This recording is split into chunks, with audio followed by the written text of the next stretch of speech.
Inamin noon ni Paolo Avellino na mine ang gusto nilang call sign o tawagan kung sakaling magiging sila ng aktres at leading lady na si Kim Chiu.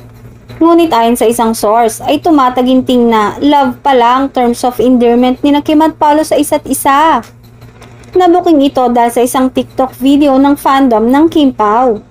Maririnig sa video ang boses ng aktres at ni Paolo habang nagse-selfie kasama ang mga fans na ginanap sa Syudad Festival sa Sorsogon City. Sa video ay maririnig na sinasabi ni Kim kay Paolo, "Kasama pala tayo, love." Sagot naman ni Paolo, "Hintayin mo lang."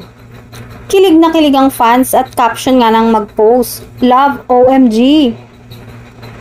Bago ito ay ilang araw na rin nagpapakilig ang dalawa sa kanilang mga fans sa pamamagitan ng pagpo-post ng kanilang sweet moments. May larawan silang magka-holding hands at itong ang huling post ng aktor ay makikitang karga pa ni Paolo ang aktres. Masaya ang mga fan ni Kim sa nakikitang happiness ng kanilang idol. Wish nila na sana ay forever na ito.